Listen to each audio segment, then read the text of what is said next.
This is the weekly sales meeting for December 3rd, 2023. My name is Chris Fleming. You can reach me at chris@cdmediaconsulting.com or go to our website at cdmediaconsulting.com. Today's topic is, if not now, when? This is a question we have asked ourselves many times, and if we haven't, we should. It is the question of why we wait. It is a question about why we put things off. Why do we sit and wait for all conditions to be perfect before acting? Our lives and our business course are about action. In sales, specifically media sales, our product is time-based and expires daily. We can't put it back on the shelf and wait for a rainy day. Our inventory is now and tomorrow, never yesterday. Taking action and seizing the moment is part of the job. It embodies the idea that there is no better time than the present to make changes, no better time to start the pursuit of your dreams. The phrase that has inspired countless individuals to overcome obstacles.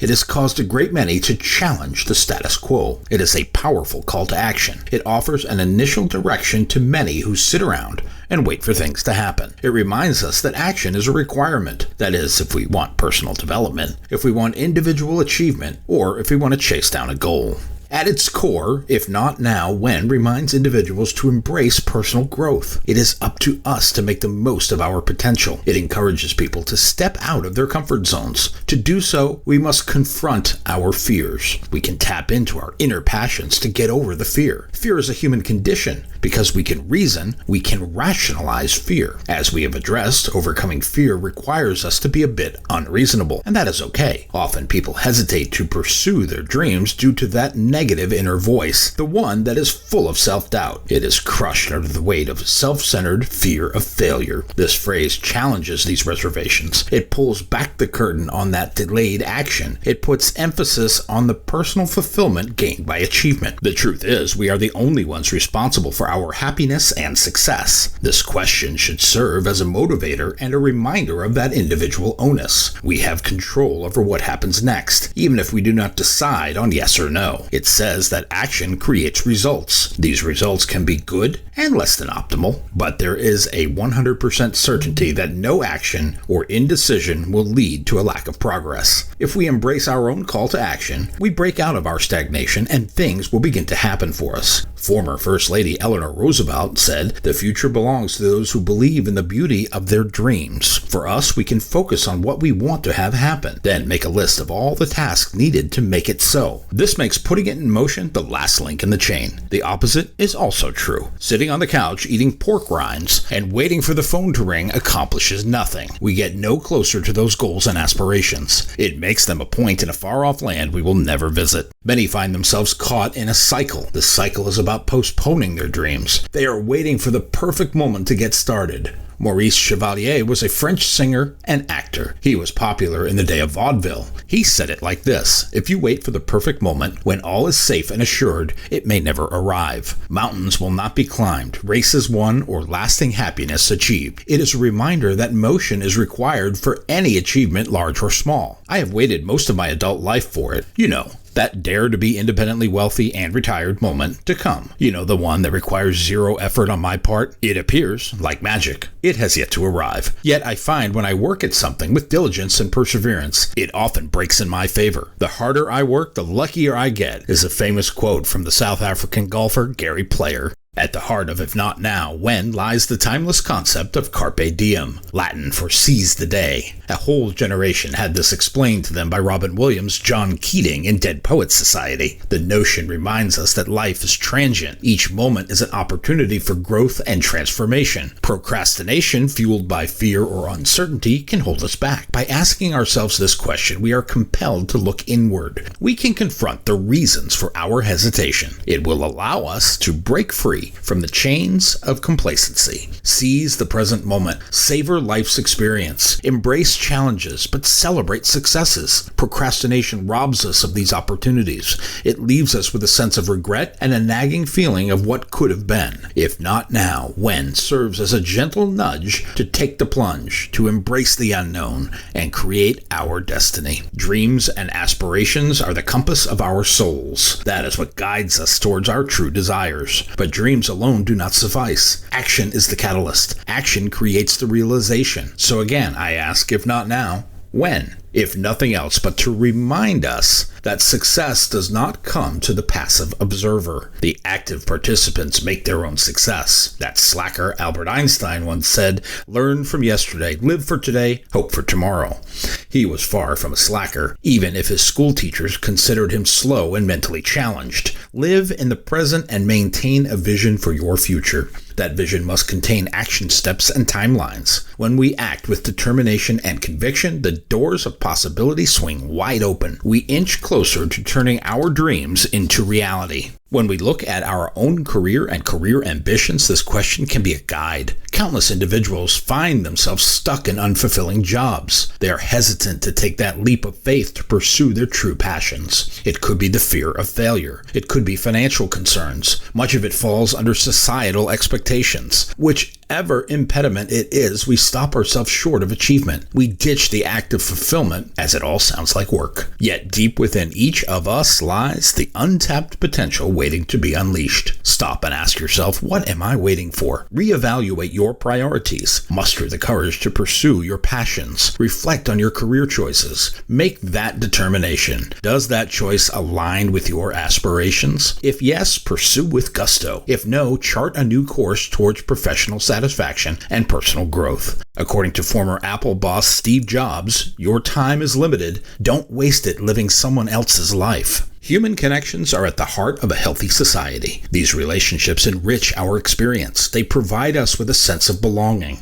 But to enjoy them, you must be present and active. Life is unpredictable, and we never know what the future holds. Regret can be a bitter pill to swallow, especially when we realize that we missed opportunities to connect with people. Seize every chance you can to strengthen relationships. Cultivate meaningful connections. Work for both the present and the future with those contacts. The selling world operates best when both buyer and seller are on the same page. When it is adversarial, it is not productive. It causes undue stress and worry on our side. Mason Cooley was a professor emeritus of French speech and world literature.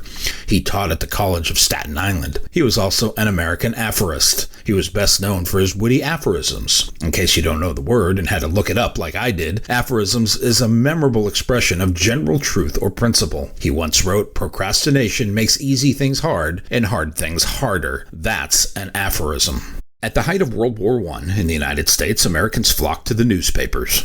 The reason was to find information about the conflict. As the U.S. involvement increased, society looked for places to escape news of the war. One of those places was in humor, and the humorist of the day was journalist and columnist Don Marquis. He not only wrote for the newspaper, but also wrote novels, short stories, and plays. He was most famous for creating the fictional character Archie. This character was a cockroach. He left writings on Marquis' typewriter by jumping from key to key. Don Marquis, or his cockroach, typed, "Procrastination is the art of keeping up with yesterday."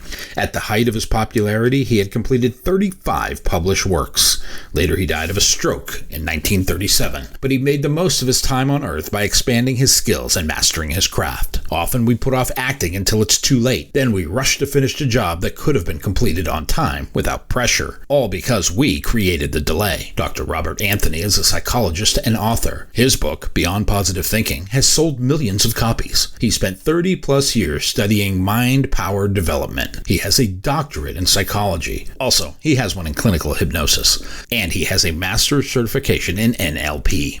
He claims waiting is a trap. There will always be reasons to wait. The truth is, there are only two things in life: reasons and results. And the reasons simply don't count. The reasons are what we use to justify not getting the results. We all have the same amount of time. No one person is afforded more than the other. The question is, what are we going to do with that time?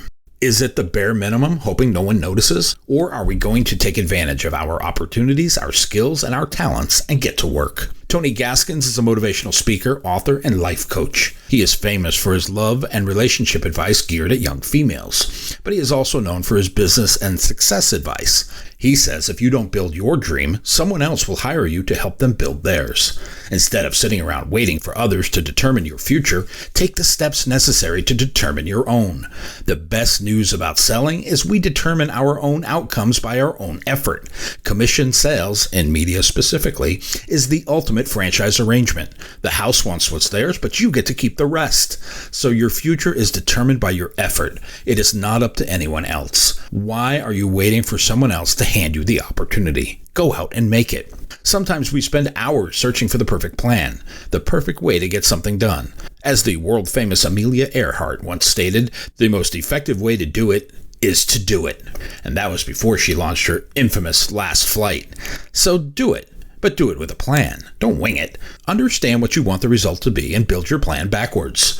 Most do the opposite. They start out without direction. They launch off without a map and a compass. You know, those things we used to use before the invention of the smartphone? Build your map to your best outcome.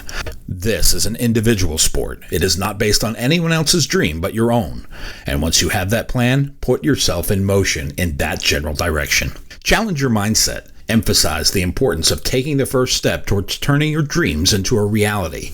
It could be starting a business. Was your dream to write a book? Do you need to get a new customer or a stalled customer off of high center? Whatever the outcome, waiting for the ideal circumstances may lead to missed opportunities, or worse, it leads to regret. Embrace this call to action. Break free from the inertia holding you back. Make tangible progress towards your goals. Set aside the excuses. Overcome your obstacles. Take meaningful action. With each step, momentum builds. Before you know it, the journey towards success becomes tangible. Stop waiting and start doing. Chase your best outcome. Life is a tapestry of moments. It is woven together by the choices we make. Sometimes it is a path we choose. Other times it's the road not taken. Either way, a choice was made. Embrace the power of the present. Shed the shackles of hesitation. Take the first step and another is soon to follow. Time is impermanent and expiring. Overcome procrastination. Turn your dreams into a reality. Find your own professional fulfillment. Latch on to the uncertainties of life. Use them as an opportunity for growth and transformation. The choices we make today shape the legacy we leave behind tomorrow. And remember what Zig Ziglar told us. You don't have to be great to start, but you do have to start to be great. My new book, 52 Weekly Sales Meetings, is now available on Amazon.com. If you like what you have heard here today, please consider ordering a copy or two. You can always send one to a friend. Go to cdmediaconsulting.com right now and follow the instructions to order.